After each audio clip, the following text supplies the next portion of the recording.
I'm going to kick off finally to kind of talk about your incredible book that I reread today.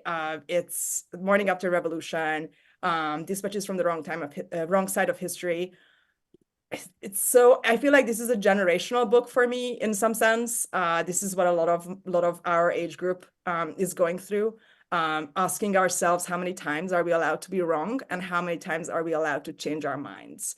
Mm. There is a sentence in your book that so deeply struck me, where you say that if you want to change your spot in the stack, you have to change your entire life. Mm. And I think that's something that a lot of us are not prepared to do.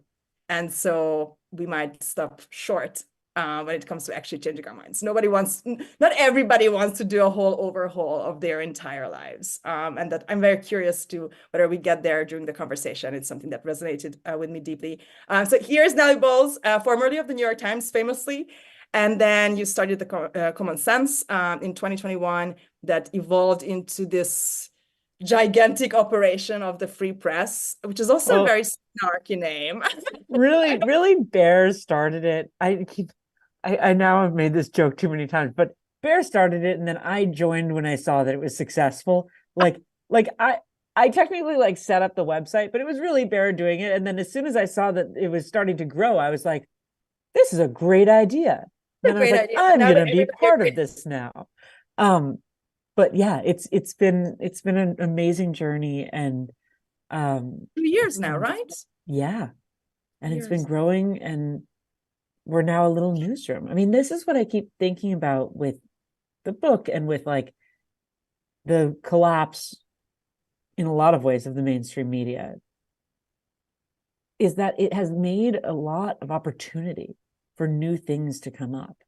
Yeah. And that's been pretty amazing. And because the Times and the Washington Post and NPR have closed their minds to so many stories, it allows for us to just thrive and with very little competition on a lot of entire beats.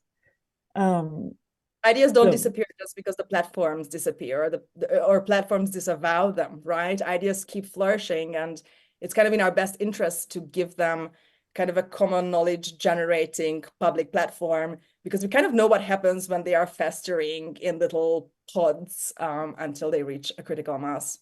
yeah, and you just have had legacy media now for the last 4 or 5 years intentionally handcuff itself on genuinely the most interesting threads of the day. So like COVID origins, um, Yeah. Antifa and the reality of Antifa on the streets, the gender dysphoric teens and what to do. Like these are the most interesting conversations that anyone's having for several years. And and and the legacy media just handcuffed themselves and said, we're not going to touch it. We're not going to look at it. And if we do, it's only sort of from a very particular activist lens.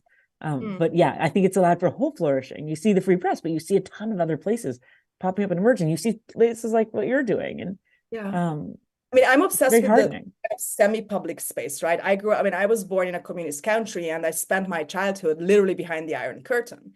Mm, There were a lot of really strange habits of communication and habits in the press that, as a child, you kind of feel that this is strange, but you also take it for granted. It takes you some time where you have to see different praxis, ways of praxis to realize that you can be doing this better.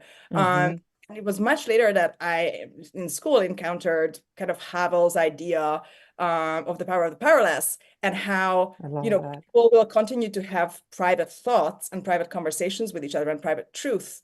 And when that is completely misaligned with the public truth, then what happens? Mm. Is the home really uncontaminated if there's no public discourse in which you can check those truths? Or are you going to have a kind of schizophrenic world where, the public lie contaminates the home, and the dissent of the home makes the public life completely fake? And without the semi-public. And I think the Free Press comment section that you mentioned, that's a semi-public space, right? You have to Mm. be very intentional to go there, but it's available, or it's behind a paywall.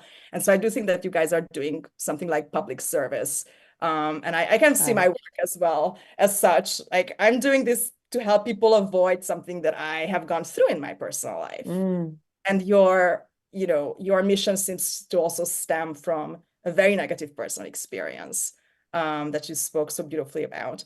One of the most striking parts of the book, to me, an obsessive of the semi-public space, is when you raise, a question to your editor and you ask, okay, but what am I supposed to do? And the editor at the New York Times tells you that this is more a question for a therapist than for an editor. And I was reading it as an editor myself. I felt the pain. Like, no, of course these are questions for an editor. Like, these are discussion points. Yeah. I mean, the book starts, and kind of my falling out with the legacy world starts with wanting to cover Chaz and Chop, and wanting to cover, Chaz, which renamed itself Chop, a group of anti-fascists and activists who took over a neighborhood in Seattle, not just any neighborhood, but the gay neighborhood. And it was, to me, just such a fun story, such an obvious story to try to go and cover the fallout and the chaos of it. And at the time, the media coverage was either left-wing media like NPR saying stuff like, it's a utopia, it's amazing, everyone is just like doing face paint, and then you had right-wing media saying, Seattle's fallen, the whole city's gone, we're never going to be able to re-enter Seattle.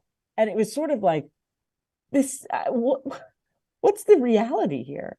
And it was very hard to get up there as a Times reporter. And it really came from that anecdote you just brought up was actually a colleague, and it came from colleagues. And there's each person I describe in the book. There's a dozen of them. It doesn't even matter who each one is. But my colleagues basically were like, don't go there. Don't report on that. We're not doing that. That's not helpful right now. And the editor is weird. For what?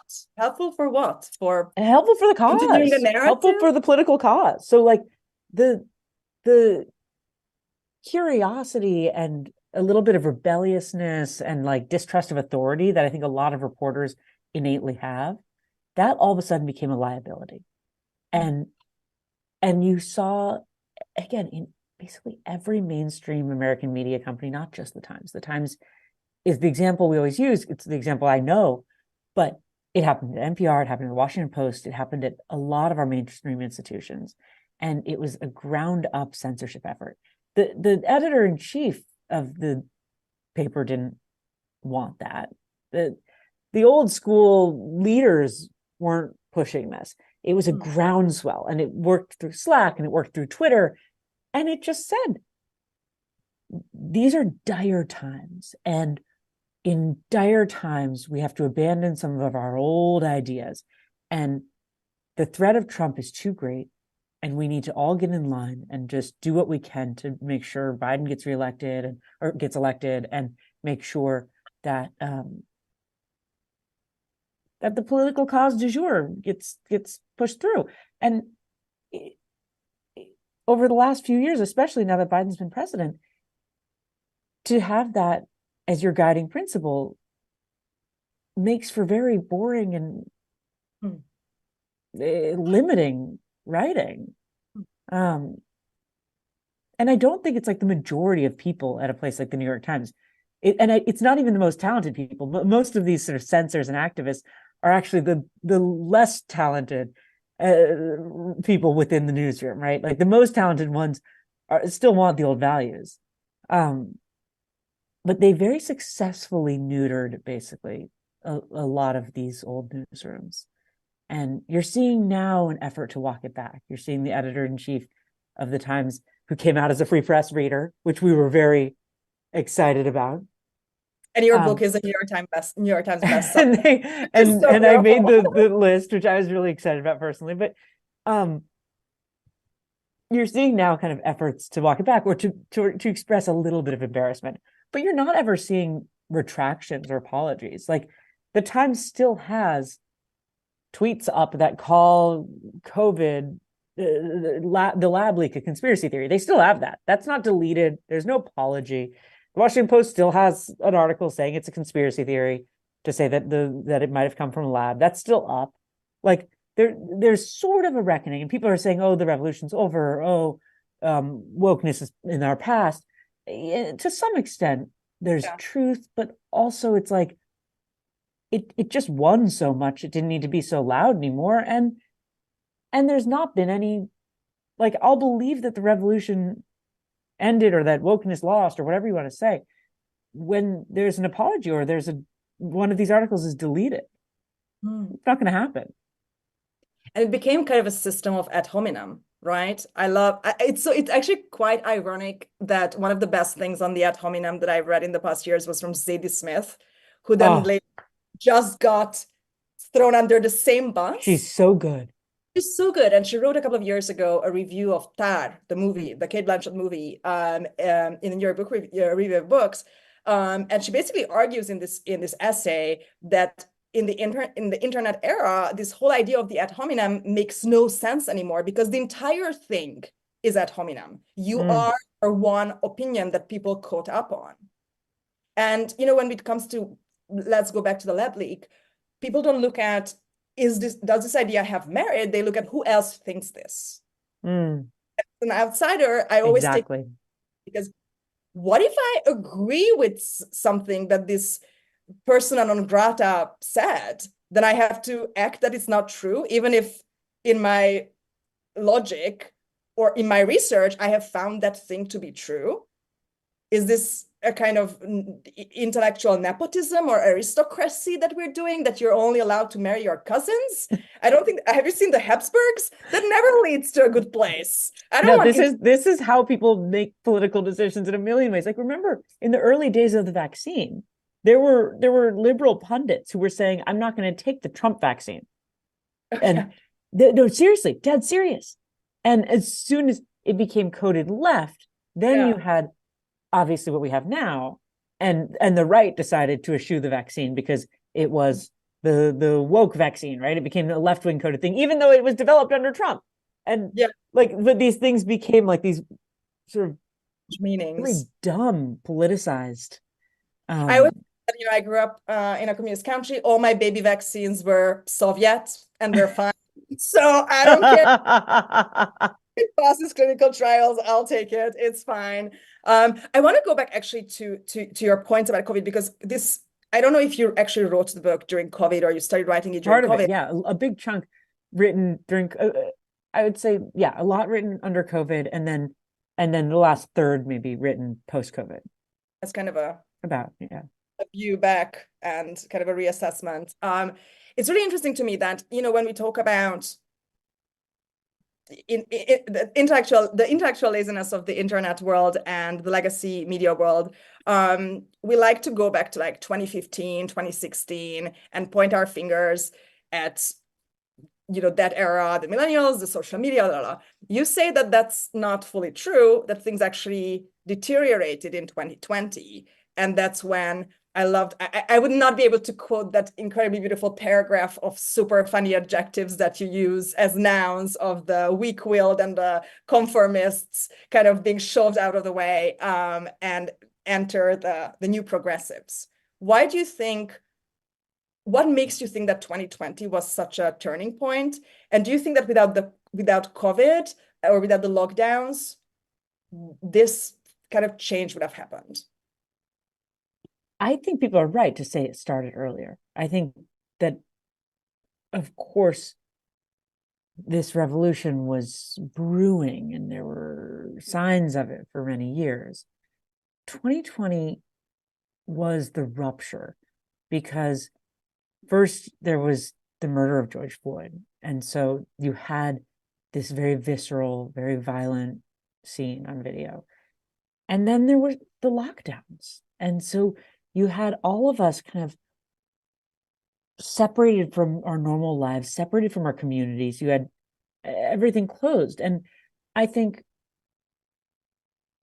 you saw that extend and become very politicized. And with a lot of people saying we should continue, even after we had the vaccines, we should continue the lockdowns. We like the lockdowns. And I think that part of it was that it was very beneficial to cut people off from their communities for a very long period of time, even after they were vaccinated, because it ended up radicalizing them. And it made people, first of all, have a lot of time to protest. So schools being shut down a lot of, like, when I went to Portland and Seattle and Minneapolis, a lot of the people involved in the protests, a lot of like the guards in the autonomous zones were teachers. They were school teachers who were off duty for whatever reason and not didn't have to be in the classroom.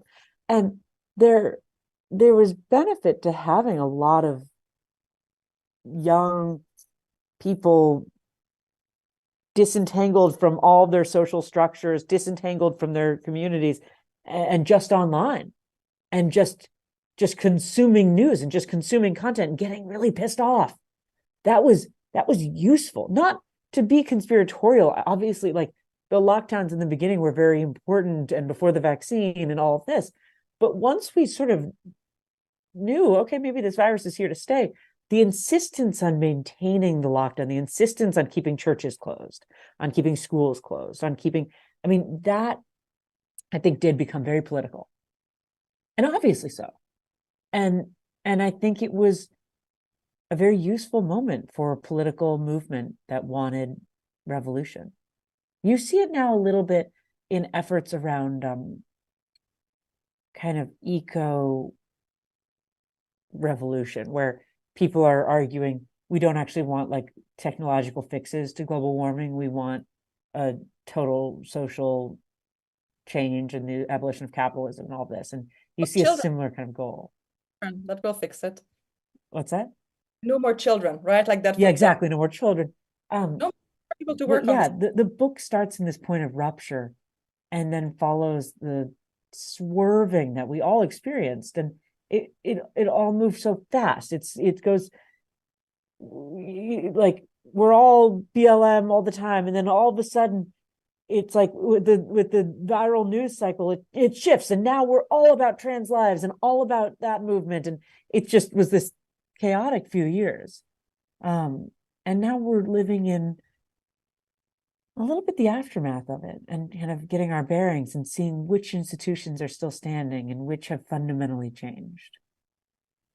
You made me really deeply think when I was reading the book about our need for revolution. I mean, you think about this every day when you watch the news, when you see the campus campouts, at the kind of the rhetoric of revolution, which, if you're familiar with the French Revolution or the Russian Revolution or the Austrian Revolution or the Hungarian Revolution or any South American revolution, or any revolution that actually, was an armed uprising, it's a strange use of the term. I like to say that my favorite human, despite all my ideological, leanings, one of the best qualities that people have is laziness, right? If we weren't lazy, we would get divorced all the time, and there would be an actual revolution all the time. Like, I love that. Here's a sale, and let's barbecue.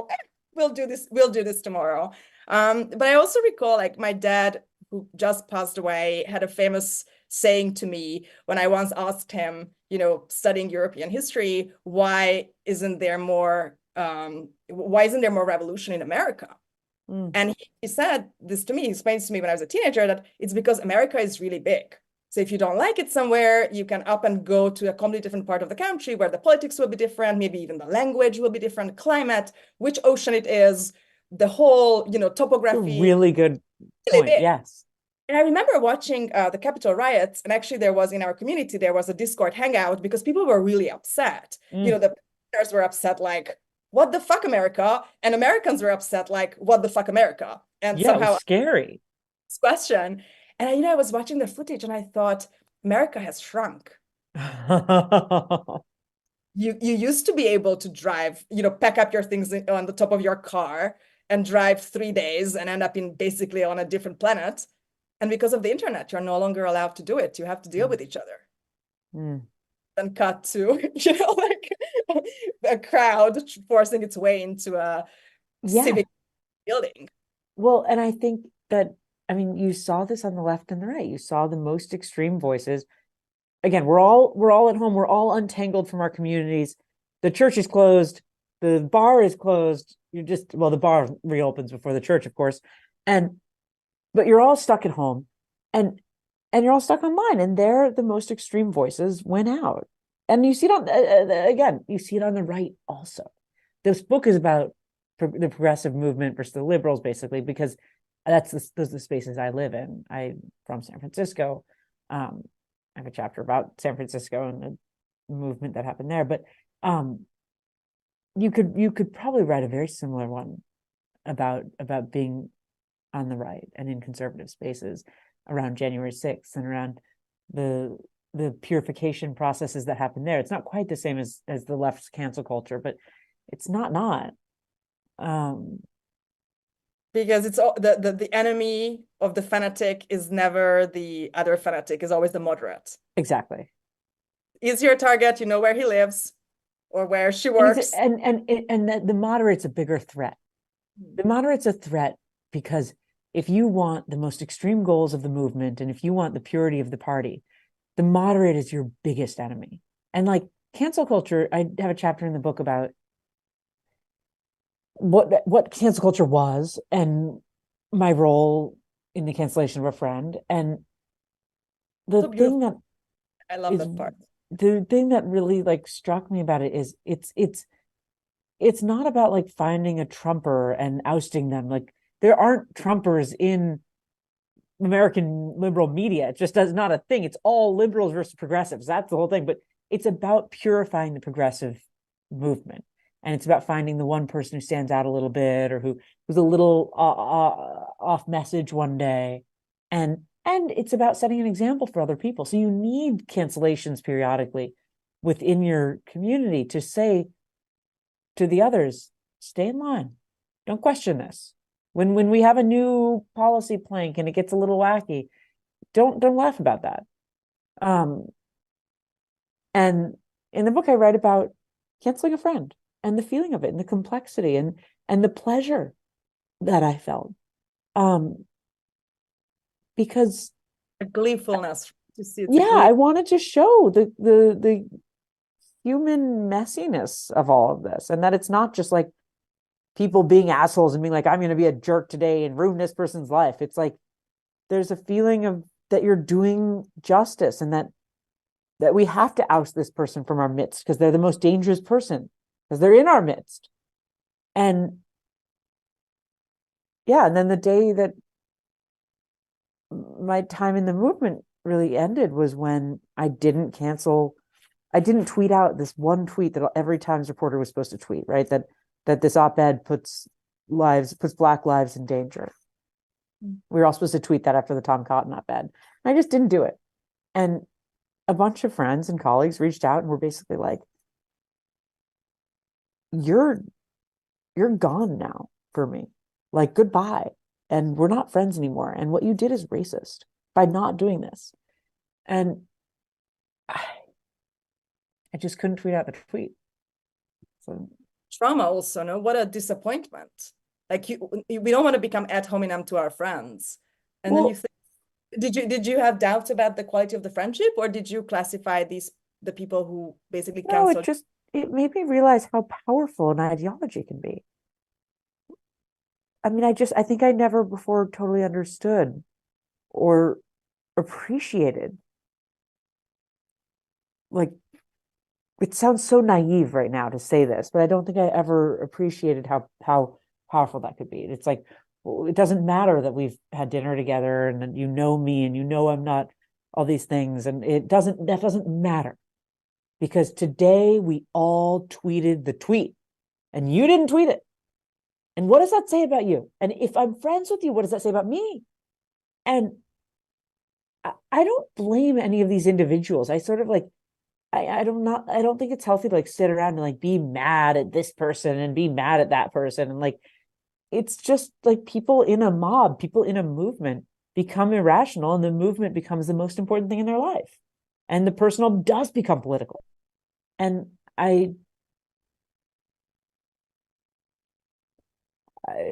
for me, that doesn't click. I imagine for you, that doesn't click. Imagine for people listening to this podcast, it doesn't click. I think in some small form, I'm sure we all had this. I think what makes your story so unique, one is that you so beautifully and bravely share it, but also it's kind of an extreme because it happens in the intelligentsia. It happens among the people who get paid to think. Like, you have one job, We I love that way of putting it. You have have, one job. I always say this, like, if you're an intellectual, you have one job. We pay you as a society. We let you do this highly coveted, super specialized thing. You're specialized to thinking. You can't show me that you can't think, because then, you're a pundit, or I don't know. I'm not going to think, I'm not going to call you a thinker. So I'm really curious how, suddenly being opposed by this mob that you had considered your friends previously, did it change your self-image? I mean, you just found out in that moment about yourself that to you ideology is not the most important thing. Like it took all your friends, but not you somehow. You didn't have to get the vaccine. I mean, it I was so upset at first. I was just upset. I was just sad. And I think anyone who's been through one of these frenzies feels that way.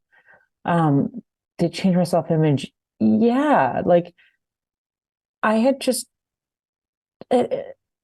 always felt like a good member of the party. I'd never questioned my role in it. It wasn't an issue for me. And so all of a sudden I was like having to think about my place in this new politics. And but once I didn't tweet the tweet, like once I didn't do the cancellation, I felt very freed. After, well, first I was sad and then I was freed. And I'm like, I don't know. There was a moment when I was like, well, they're calling me right wing because I didn't do this.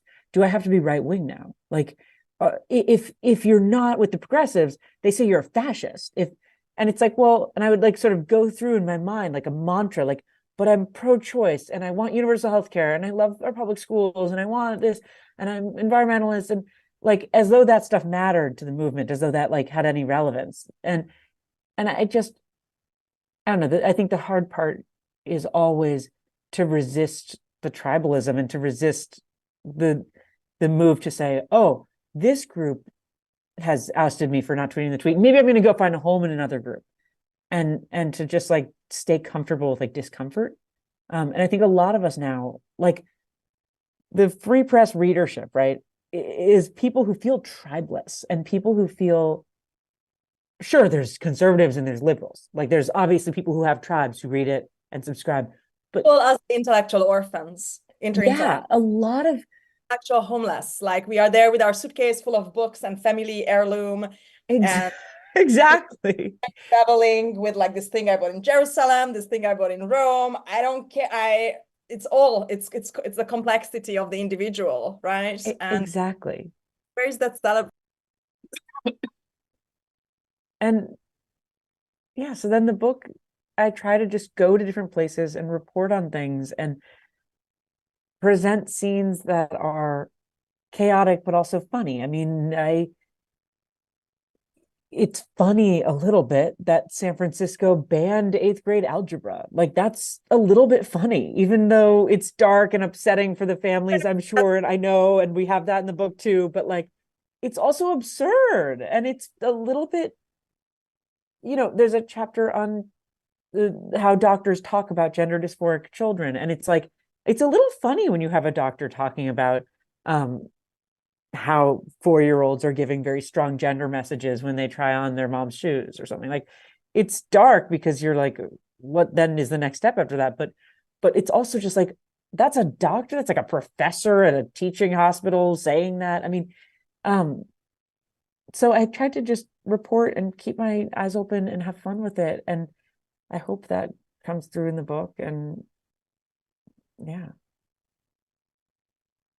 I believe it does, and I just love it. As I was explaining at the beginning, I read it twice now, so you can test me. I'm going to open the floor for questions if we have any. Please. Afterwards, I really want to ask you about San Francisco a little bit, because I think San Francisco is like the unsung hero of this book in some weird way, and San Francisco currently is not getting too much love. I mean, if you're like I'm super long on San Francisco. I think okay, I'm optimistic completely about that city. before we turn into an Yeah, SF yeah, fan. yeah. This is like your floor, guys. The only thing I'm asking for is if you're asking a question, please turn on your camera. Um, Yael is here from LA. We might hear a take on LA then. You're in LA, Nellie? I'm in LA. You're in LA. We love it. Sunny, beautiful. Well, it's a little overcast today. I haven't been. I have to learn how to drive automatic before I go. That's my mental limit, but I'm on it. I have a class lined up. Stefan, do you want to have your moment? I'll have a quick one. Hi, Nelly. Pleasure to meet Hi. you. My name is Stefan Miley. I'm originally from Switzerland, living outside New York in Westchester. I have a question about whether you are planning to expand the free press to places outside the United States, to other, let's say, write in other languages. Maybe I think, for example, Germany would need free press, France as well, also the UK, maybe slightly less. Are there any plans to expand? Not like immediate, like this month, but as we grow, 100% we want to. We want to have more foreign coverage in general, and we would love to be in more languages. I think one thing we've done a little bit of is make deals with publications in other countries where they translate and reprint whatever popular columns of ours that they like. And so I think hopefully we'll do more of that, because I think that's kind of an easy way to do it, right? Yeah. Just plug into a publication that already has distribution in Germany or in France or in wherever. But yeah, we want to be abroad, of course. Okay. Add your question, Stefan. Are there countries that you guys at the FB think, are doing a good job and worth learning from? Like, is there a kind of high ethics, mainstream journalistic practice left anywhere in the world? Like how American left wing is obsessed with like Danish social democracy up to the point where they actually meet a Danish person and like how I'm obsessed with how the Danes leave their babies in bassinets just outside bars. That's my personal obsession. I didn't know about their weather, because that it complicates the issue. They do it. I swear to God. Are there countries doing it well? What I really think about is the old-fashioned American objective journalistic, like centrist press that was ad-based and tried to sort of please everyone was an anomaly a little bit, because I don't think you have that in Europe. In England, you have like papers that are the conservative paper and papers that are the liberal paper, and everyone kind of acknowledges that. And now we're getting to that point where it's like the New York Times is the liberal paper and the Wall Street Journal is the moderate Republican paper, and like it's sort of more open. And I think I look to them as like the future that doesn't make me depressed, where I'm like, okay, it's actually fine. It's okay. It's okay if we just have partisan papers that want to help their various parties, and we'll survive that. And it's not, the sky is not falling. And I read a lot of the English press. Like I read The Spectator, I read Spiked, I read Unheard. I read a lot of these like there's a ton of just smart writing going on for such a small island. So much good writing. They have so much time. The short that's what you get, journalistic productivity. Yeah, I love Switzerland's Die Neue Zürcher Zeitung, which I think is by far the best newspaper in the German-speaking part of Europe. This paper was founded shortly before the French Revolution as a more classical liberal, let's say, paper, and has stayed its course. It was the first foreign newspaper that was thrown out by the Nazis because they didn't comply, and has really kept his independence until today. So that would be, let's say, is my personal lodestar, at least in the German-speaking part of Europe. I love that. I'll check it out. I knew that there was a segue into first dunking on Germans and then Switzerland. Because you have to do it. Like if you're a German-speaking country, you have to not like the other Germans. No, it is just briefly. It is interesting. Germany had after World War II really a couple of great papers. Der Spiegel was a terrific magazine. Die Zeit was a terrific weekly newspaper, Frankfurter Allgemeine, and so forth. And somehow over the last 20 years, the whole landscape, news landscape has really collapsed. All those papers are really second rate, and it would be an interesting topic why this has been the case. But it goes maybe slightly beyond what in the 70s, very serious media criticism. I mean, Heinrich Böll, like 70s, it kind of went downhill. This is so interesting. We have to do like a comparative journalism. Yes. I love it. Everybody can make a case, and then for their country's media culture being the best or being the worst. Absolutely. I mean, where I'm a political immigrant from, the entire press has been destroyed, right? And it's kind of wild to have, as I'm moving now and I'm packing boxes in and out, I find my own writing in things that don't exist anymore. Find your own article or poem or opinion piece, in one of the major newspapers of an entire country that was so instrumental in changing the regime in 1989, et cetera. And then, it's from 4 years ago and it doesn't exist anymore. Wow. Yeah. In your hand as a reminder of, okay, this is what I don't want to happen anywhere else. This is really bad. And it's not, when you are in that situation, it's not true that little things were mushroom. They have foreign server things, they have podcasts. It never reaches a kind of critical mass the way, a major Substack, for instance, relying also on social media, can have actually a bigger spread than like the daily readership of some of the mainstream outlets. So that's a really kind of sobering thing. You always need an Eastern European or like a North Korean refugee, in your to kind of remind you, like, you don't want to go there. Any other questions before we do the love song for San Francisco?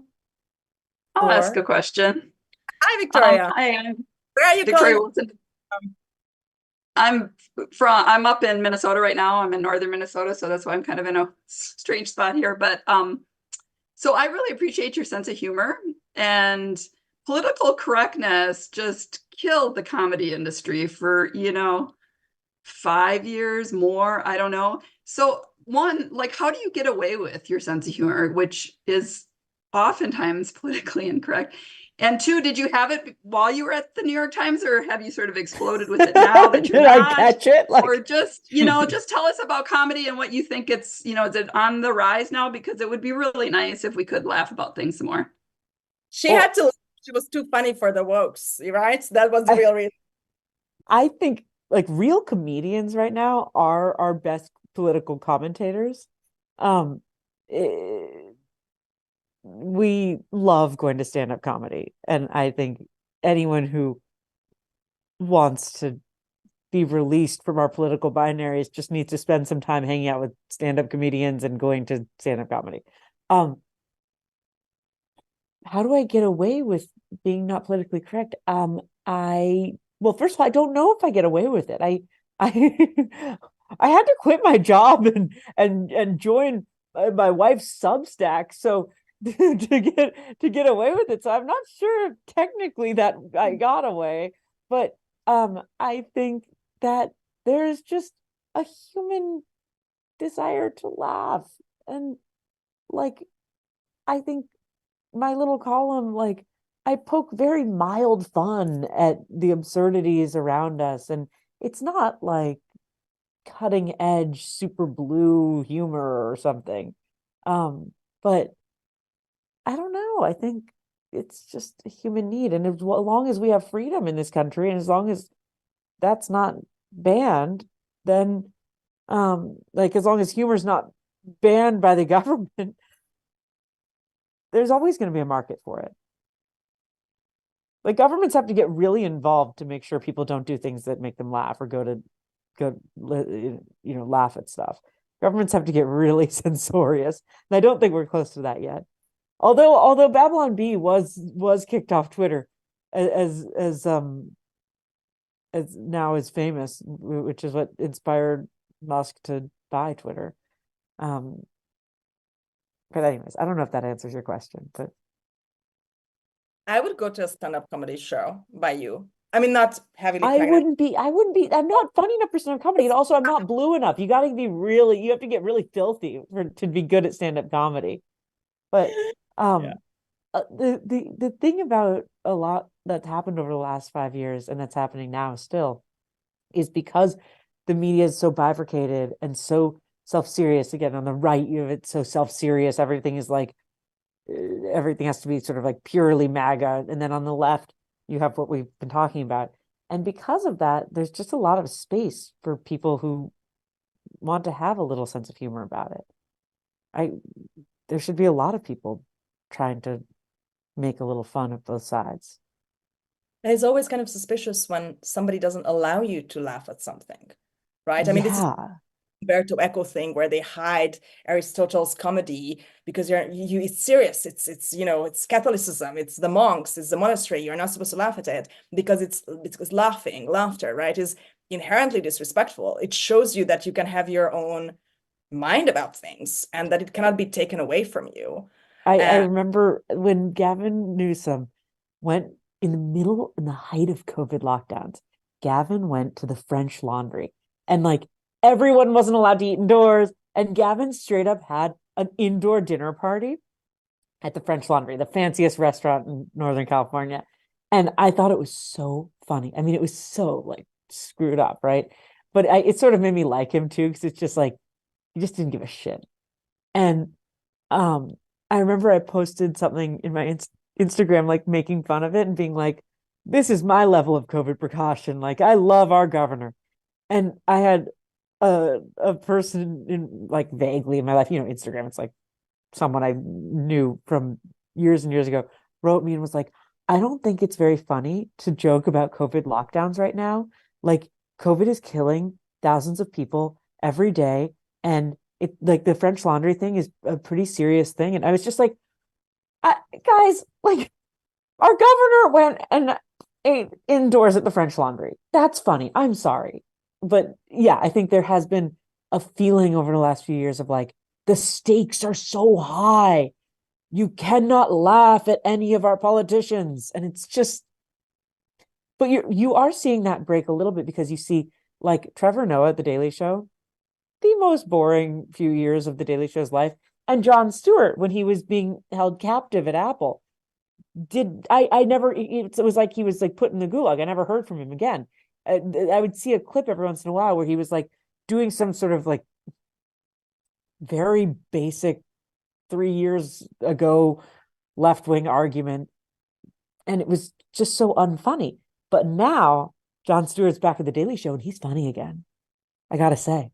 So maybe that's good. I absolutely agree. And in Daily literary Show's fun. in They literary just theory, had a really funny sketch about Kamala, a really funny like video of Kamala's word guru. I don't know if you saw this, but they're doing funny stuff. So I am optimistic now, as of the last like 4 months. I mean, in humor theory, right? It's like you can only laugh at things that you respect. Like it's an act of disrespect against, it's not an attack. You laugh at things that are important to you. Laugh at religion and sex and your parents and your own ethnicity. Like that's so funny, right? And it kind of like not being allowed to poke fun at things that you respect. That's what humor is for. If you really hate something, you're not going to joke about it. You will have much more, darker and maybe potentially more violent feelings about the things. You will lose it when you're laughing at your own child, right? And it's not because you don't like your child. It's like it's because you like the child. I mean, I'm a descendant of Holocaust survivors, and I remember I was in high school when Jesus is Magic came out, and I was watching Sarah Silverman on this like torrent bootleg something Fire 2, I think it was, and I was like literally weeping with like tears of laughter at the Holocaust. It's not because I don't think it was really bad. Like it killed almost all of my family. I like that clarification. It's not because I don't think it was bad. I felt it stones rolling off of me. Like, oh my God, we can laugh at this. I feel alive again. Like I can go on with my life, it's thank you. I don't know if my grandparents had laughed at it, but for me, who kind of inherited this veneration of survival that was like the only 10 minutes in my entire life. And maybe watching the producers, you know, on a 1960 bootleg tape, that I felt like, okay, I get 10 minutes, a 10-minute break. And I would give anything for that. So if Victoria's right and your book actually helps good comedy survive, get a Pulitzer. If that's even, you know, a good enough revenge for all the things that happened to you. I have a quick question. I would like to go briefly back to the issue of division in the United States. Do you think that the problem is exacerbated by the fact that we have a bi-party system and not a multi-party system, where in a multi-party system, you are by definition always in a minority and you are forced to engage with people who have a different point of view? Do you think if we have a multi-party system that we would see less of the problems we have here today? I think there's a really good argument for that. Absolutely. I mean, our system, I'm not an expert in how this was all set up to be just two parties, but it seems to me that, yeah, of course it bifurcates. It necessarily bifurcates. Yeah. It's two parties. And I think your theory is right. That's for another salon to discuss whether such a but I love it. I'm into that. That's a revolution I can get behind. Yeah, let's make it happen in our lifetime. David, do you also have a question? I don't have a question, but I was just going to say how much I love TGIF. I think it's one of the highlights of my week. I always try to see how much work I can get done before I read it, because it's just sort of sitting there waiting for me. And I'm like, no, I just need to do a few more emails, read a few more presentations. But I usually break down and read it around 8:30 or so. Thank you so much. Thank you. Why do you read it? Once I don't need flattery right now. Don't do it. There's always stuff that I somehow missed from the news. I want to know why, some crazy stuff, whether it's, what left or right, that you just, the mainstream media that doesn't feel the need to highlight, and you just bring it up. I'm like, wow, this is ridiculous. And I'm I'm a little bit offended, but by what you're highlighting, not by what you're writing. But it's good that you get it out there, and it's good that you put it out there in a humorous way. I think these days being able to laugh at things like that is what's going to get us through the next hopefully the next year or so. I agree. I don't know how we're going to get through this election. I actually can't believe these are our options. I just booked a business trip to be in Sweden for the week of the election. I'm like, I'm gonna go to bed, midnight over there, turn off my phone, and just maybe I'll wake up in the morning and maybe there'll be a winner. And then apply for asylum. My family might not be happy with that, but yeah, that could be a potential. But don't forget, you have to threaten everybody on your Facebook that you will move to Canada. That's obligatory. Generation. You can't just have a US election and not bring that up. And then I will send you some links about Canada, okay? And then we see. Then we see what happens. Apropos potentially dysfunctional countries and places, I would love to go back to San Francisco and talk a little bit about it, because I'm a tech founder, but I'm mostly based in New York. I love this whole intellectual standoff between the San Francisco people and the New York people. You write a lot, you write a lot in your book about utopias and whether utopias can ever be realistic and why people are so drawn to them. And clearly, San Francisco's idea of a utopia on the intellectual level and New York's are very different. But you are from San Francisco, and then you went to New York, and now you're back in another California megalopolis. How do these places inspire you? And do you think that some part of you that cannot be that lost in a tribe comes from the fact that you are actually from the city on the other side? San Francisco, very, very much. I see it as like my core topic that I obsess on. I probably obsess on my whole life. I grew up there. I was a reporter there from age 22 through 32. First at the Chronicle, as a local news reporter and then as a tech reporter. And, I was a San Francisco reporter. And my family's been there on my dad's side for now, with the kids that are being born 7 generations. And it's just, I just feel that city in my bones, and I love it. And I believe in it as like a cause. It's such a fun thing to write about because it's, like I said, it's rich, it's got money, it's got smart people, and it's got physical beauty. It's got these hills and these views and it's gorgeous. It has everything going for it. And so wherever you see problems, which there are very visible, you can't blame an outside force for it. You can't say it's because of this collapse of the auto industry for Detroit, or it's because of, we just don't have the talented people, or we just don't have this. There's nothing to point at. And it's sort of, you can then kind of study in its most pure form, just ideology, just ideas in practice. And so when I talk about like how San Francisco failed, and I have a chapter about part of the failure, it's a failure because of what it could be, because of its potential. And it's a failure because you can look at what these ideas really look like in practice. So drug legalization, or progressive prosecutors, ultra progressive ideas around education.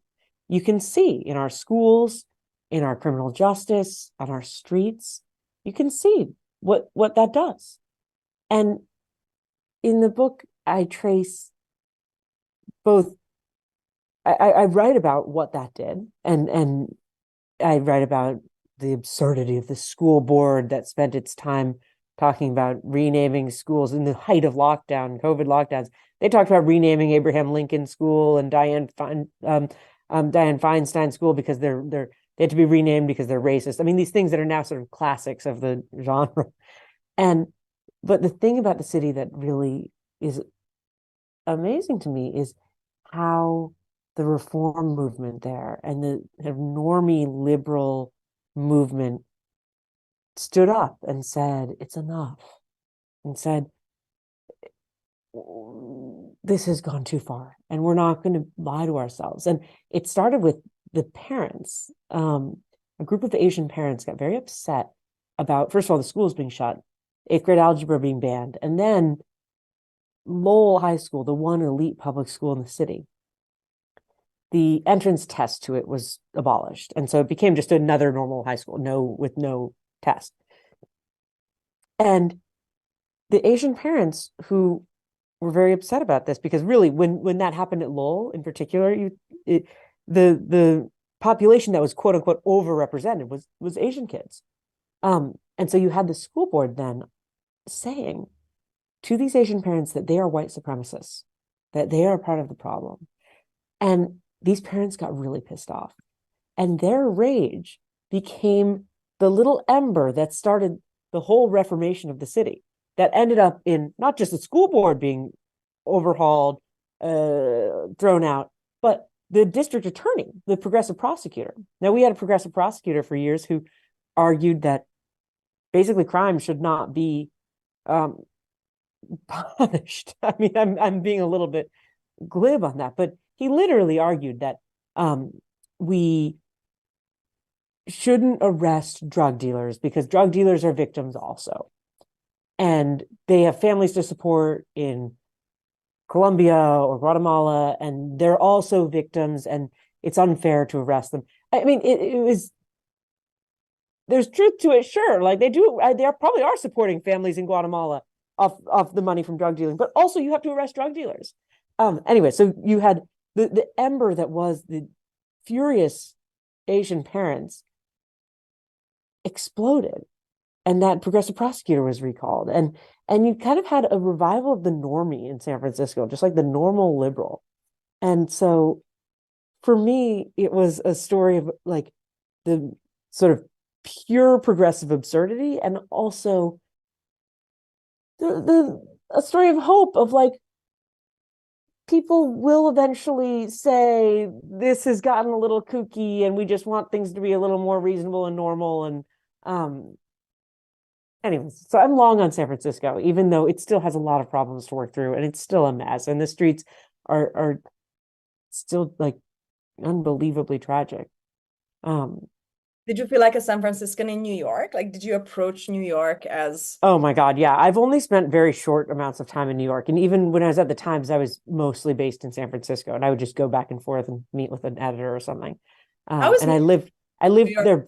Well, I lived there briefly when Bear and I got together, but honestly, I have like weird New York PTSD because when I lived there was the most stressful year. It was like 2019, 2020, and I now associate New York and New York media with just everything bad. And Bear's like, you have to recover from that because New York is fine and they're not all like that. And but yeah, no, I definitely see myself as a Californian.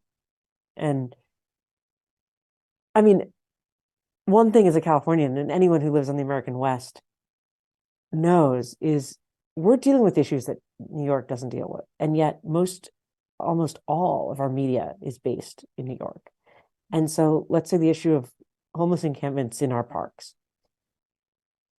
All the mainstream media will shame anyone who in California or Oregon or Washington State argues, we actually want this city park and we don't want a homeless encampment in the middle of it. And we want it to be usable by families. And all of New York media will come down on you like a load of bricks, right? They'll and try to shame whoever says that. Or not even a reporter, like they didn't want you to go to Seattle. Like, don't even go. Yeah. But you go to New York City. I mean, Central Park. There's not a tent encampment in Central Park. It would be dismantled immediately. It would be considered hilariously impossible to argue that we should leave a large tent encampment up in Central Park. So like they live in a playground that is so protected by like an extremely serious police force, that is protected by extremely serious government. And they live in this playground and write about the rest of the country. Also they live in apartments, often with doormen, or even just if you're living in an apartment alone, that you have a sort of security that you don't in a house where you're exposed on all four sides. I mean, our media is coming from a place that is so out of touch with issues outside of that one island. It's kind of it's really kooky. Like There should be a the homelessness thing is really the best of it, because whenever I go to New York, I'm like, the sidewalks. I mean, they think their sidewalks are going crazy if there's like one guy drunk kind of leaning against a wall. They're like, oh my God, this has gotten really nuts here in the village lately. And I'm like, you have no idea. We've got a village a block from our house where occasionally there's a fire pit. There's often a whole living room, then it disappears, then there's another living room. I mean, there's just no concept. And yet this one city then controls the whole narrative and controls the narrative around trying to do any reform on the West, because we don't really have like comparable publications here. Anyways, that's my rant about New York versus the West. I love this. And you have to visit a lot and kind of shake things up a little bit and remind people. I would give like, like how the aristocrats of like the 18th and 19th centuries were sent on a grand tour, of Italy to look at like send the American journalist class from DC and New York 1 year in Texas or something, give them a stipend and immerse them, in the collective unconscious of America. I think that would change journalism. I have something to say about New York. Yeah. Hi, I'm from New York, that's why. The people you're describing is like the elite journalists that you mentioned, but most New Yorkers, especially in other boroughs, don't think that way at all. And I find that they're more middle ground, and New York Democrats or liberals are very different, and Republicans are very different than the rest of the country's New York Democrats and liberals. So I'm just going to defend New York there. Hell yeah. Hell yeah. No, I lives in LA. Yeah. I have my thing with LA too. I admire it. I look at Central Park and I think that's amazing. It's New York is like an unbelievable city. I'm jealous of Central Park. I think there's just, yeah, the people, the elite media who are there are in denial about what it takes to keep a place like Central Park in existence and clean like that. They have no idea. They seem to like have blinded themselves to the amount of policing that is required to do that. But no, of course New Yorkers are reasonable too. They elected Mayor Eric Adams, my favorite mayor. We had Elizabeth Barlow Rogers on the platform. She did a super salon with us, who redesigned and basically rebuilt Central Park in the 70s beforehand. Oh, cool. And she's like a 99.9-year-old lady, who came. And she was amazing and completely downplayed her enormous achievement, going against all the city officials, all the politically correct of the time, who were like, now you just get stabbed and raped in Central Park when you enter. Why is the bed? It's 11 a.m. already. It's late, it's your fault. And she was just like, no, we need to create a better situation here. And she did. I read the Revenge of the Normies, the Martin Gray piece that you guys published on the Free Press a couple of days ago. And I keep thinking about normies and I keep thinking about millennials, because it feels to me, and kind of to go back to the Asian parents, revolting against the over diversification or the for diversification efforts of like getting rid of gibber in Northern California, how we're a little bit like how in Europe, sometimes like a super far right politician makes it into the parliament, like here in Portugal.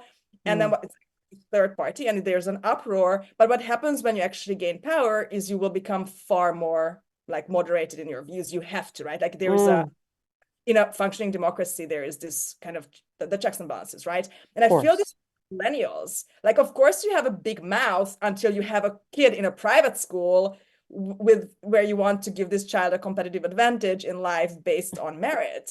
And maybe the millennials are the normies. Are we becoming normies when we become middle-aged and children? And now we will be just like, it's just like, just let's chill out. What if we had safe bars? That's been the narrative for a while, that like people become less radical as they age. I think it is natural to become less sure of yourself as you age. And I think in the book, I definitely I very much started my career very sure of myself and now feel less so. And I think that's pretty natural. But I don't know that necessarily people are going to abandon their crazy ideas. Like, I would love to say that the people chanting Intifada revolution, there's only one solution right now on college lawns, are going to just like abandon that and that'll be just part of childhood, and then there'll be a federal judge and they won't be like that at all. And I don't know if that's true. Like, that's an optimistic take, but I don't know that they leave that behind. And I don't know that people just like abandon their ideologies as they age. Maybe they soften a little, but or it becomes just maybe. Yeah. I think Yael has a point, and Yael can't use her camera because the internet is bad. Oh, it's all good. Yeah, sorry about that. But you brought up the Intifada stuff, and I'm Jewish, and I'm actually really curious about how you feel and how you've dealt with, or if you've dealt with any anti-Semitism, or you lost a friend due to other ideologies. How has it been lately since October 7th? And I don't know if you can give any advice, but I'm really curious. Yeah. Especially with this added complexity of being married to a Jewish woman who has been called a Nazi. It's really complicated, right? All the layers. My family and me, like, we're being called Nazis because my cousin was called a Nazi by someone who's not Jewish, but who has a very strong opinion about what's going on. And because she has a belief that coexistence, should happen, and, a very middle of the road view. And finding out a lot of the people I've known held very anti-Semitic beliefs, and I've lost a lot of friends. And I'm curious to know how you've dealt with it, or how you're dealing with it. First of all, I'm so sorry.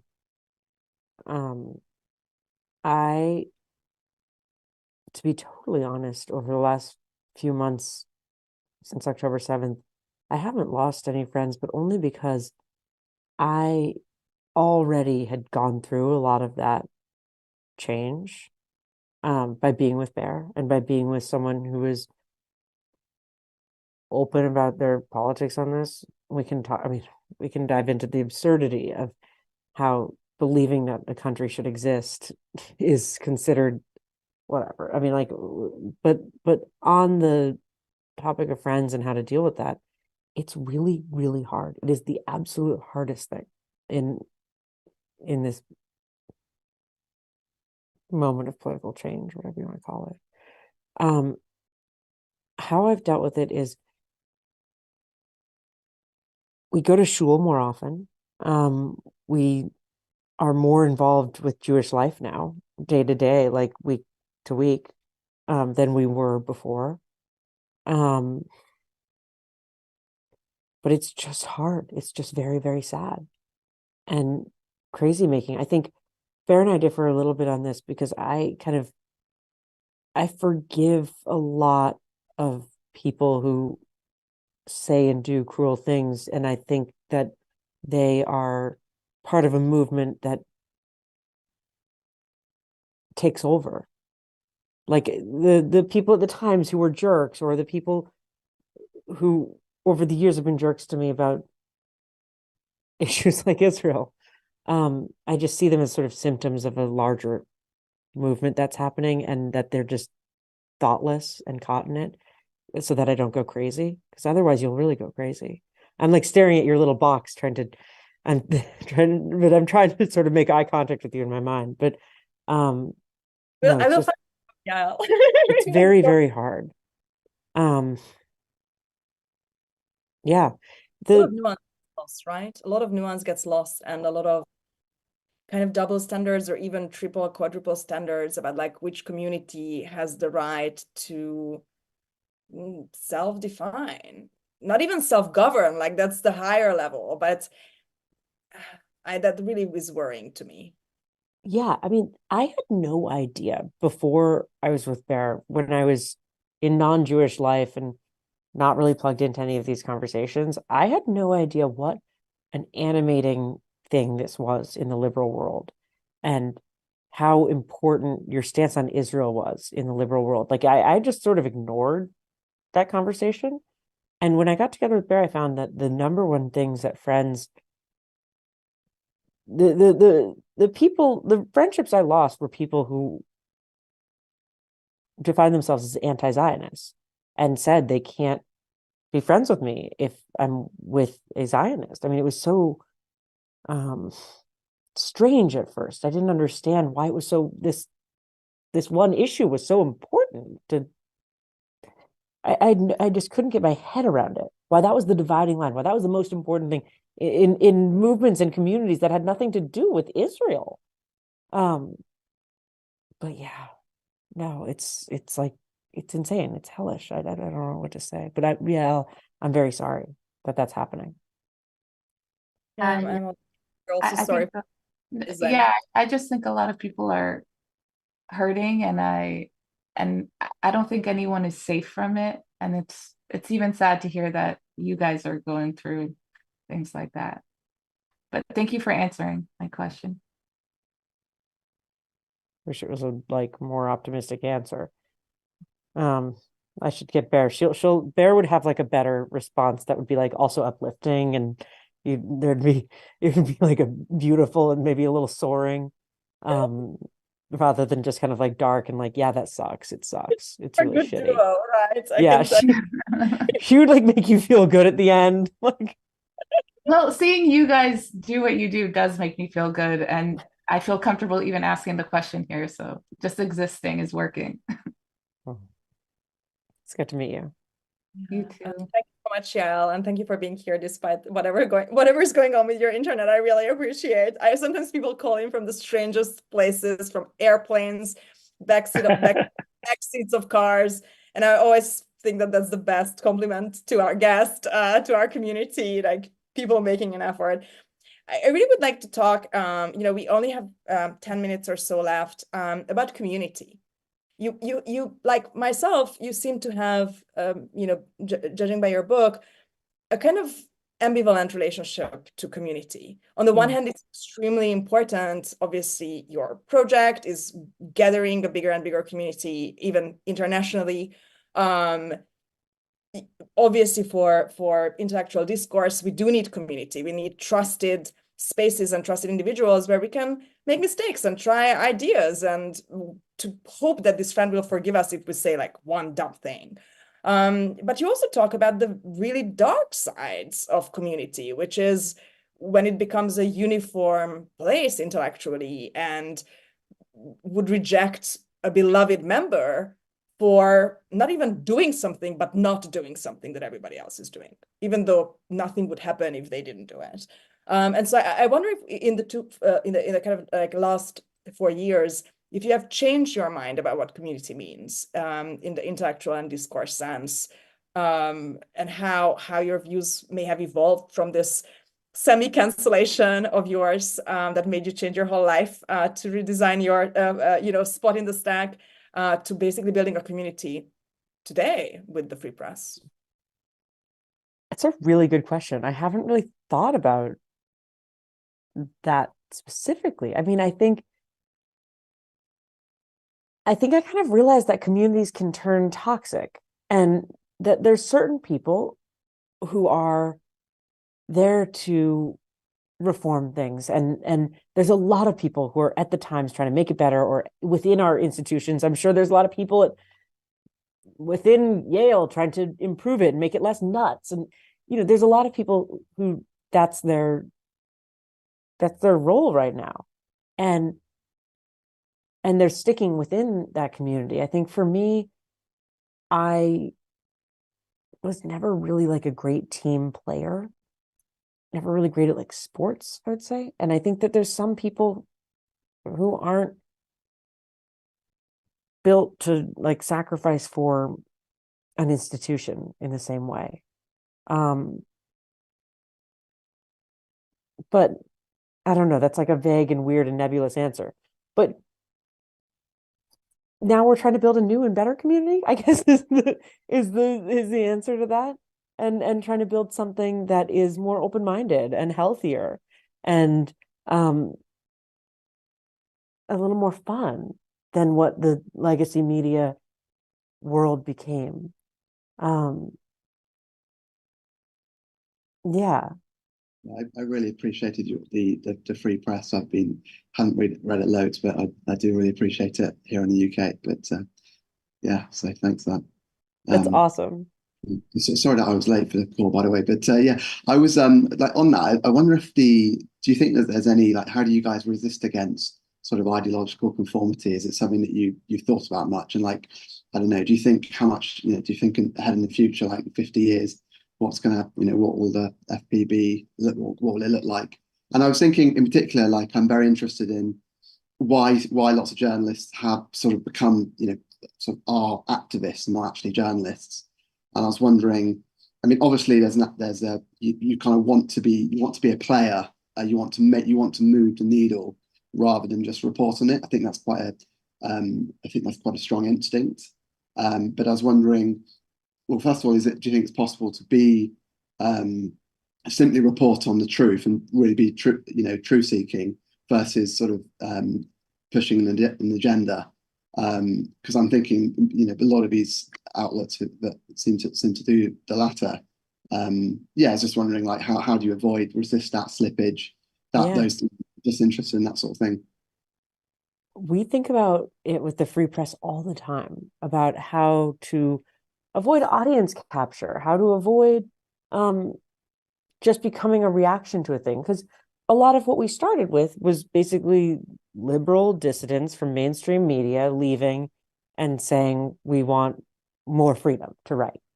And so it would be easy to just do the cliche of ourselves and just be kind of like, we're the liberal but anti-woke group who's just doing the same story over and over and over. And you have to kind of, I mean, the same thing that gets you in trouble in the first place can hopefully keep you out of trouble again, which is like maintain curiosity and maintain an open mind. And we've hired reporters who are motivated by ambition and curiosity and desire for a good story. And that is what protects them from being ideologues. I think, yeah, also being a subscription business is both good and bad in that respect, right? It's dangerous because you have subscribers who want a thing, right? They want, I think that's in large part why the Times became more radical, because it has a set of subscribers who want it to be their sword in the world, versus advertisers who are like, we just want to like advertise Clorox and for you to get this in front of as many Clorox buyers as possible. And I think one thing that we benefit from enormously is that our subscriber base would be extremely hard to please with one ideology, because our subscriber base is a collection of very politically diverse people who are from all over the country. It's like a really amazing group. And so we couldn't actually just like do one type of reporting and know that that would always work like the Times can do. The Times can always run a Trump is the end of democracy article, and they know their subscribers are going to love it. Their readers are going to click. They're going to get more subscribers from it. Like, and for us, we're sort of in a slightly more unpredictable space, which is this new world of dissidents on all sides and people who think maybe NPR is not my home, but maybe the Daily Wire is also not my home. I'm not sure. Like people who feel a little bit not in either one. So I think it's harder for us to have audience capture, but I should probably have a better answer. That's like a really real answer, but I should probably have like a quicker, more like business friendly answer. Yeah. But we think about it all the time. It's like, yeah, you want to make sure you don't become the thing that you left, just in another version of it. I once polled our community. I don't know if you guys ever poll your community. It was completely anonymous. And like the political question was like 5% on the left, 5% on the right. And then the remaining 90% of people are like, we don't know. Like nothing seems to be working for us right now. And I always think about this thing that politics equals people. And so if there's a new kind of person, it means that eventually there will be new kinds of politics, right? In retrospect, whatever we're living through now will be history, and people will be writing books and PhDs, and it will look so obvious in hindsight what we were, but we don't know yet, right? The same way as every era is pre-something, but you don't know pre what you are. You know, the First World War didn't know it was the First World War. I like that. No, I know, we don't know. We don't know, like Dickens, right? Tale of Two Cities starts with the pines in Norway, not knowing that they will be made into guillotines in a couple of years. You just grow, and then at some point, in retrospect, it's so obvious. And I always wonder, like, what could I do to see kind of a political future, and whether that make me scared or feel stuck, or whether I could change it. But I think there's no way to know, right? Yeah. Well, guys, I've got to go soon. Mostly because I really have to go to I really have to pee, because this pregnancy, I am so pregnant right now. I was like, I told my team today that I really hope that this is not going to be the first ever Interintellect salon with birth in it. Once had a conversion during a salon that was kind of random. I'm obscenely pregnant. It's gotten to the point where now I'm like, after this week, I can't do video because I'm like trying to hide it, but it's just absurd. Like I have to pee every 20 minutes. Like it's not a good situation. No, it's actually been really fun. And there's a way in which like the pregnancy makes me not stressed about, like normally something like this would really make me anxious, but being pregnant, you sort of feel, I don't know. Like at least there was thing in the future, right? Your family. Anyways, guys, this was such a pleasure to come on and coda to this conversation. Intellectual curiosity, not letting your community grow toxic, the power of the outsider, the power of living up to the values of wherever you're from, wherever life takes you, and real friendship. I think I learned a lot about kind of friendships above ideology, or love above ideology, and the value of that. Nellie, you are amazing, and what you're building is amazing, and what you wrote is a really, really important book, and I'm so happy for you. I know with the baby, this is just like kind of not the most right now. I love that, but it's very important for us, and thank you for doing what you do. It means a lot. You see, people came together from all over the world with their questions, and this has been a beautiful experience. I'm so grateful that you invited me on, and thank you so much. Thank you, and maybe see you in New York once. I want to I hear would you love it. views on the specific streets. Thank you so much, guys, also for being here. And this is a Thank you. recording, so you can also share it with your friends afterwards, and get them to read Nellie's book. Trey is getting a haircut, but he was listening. Love it. Bye, guys. Everybody, take Bye-bye. care. Or day. Bye-bye.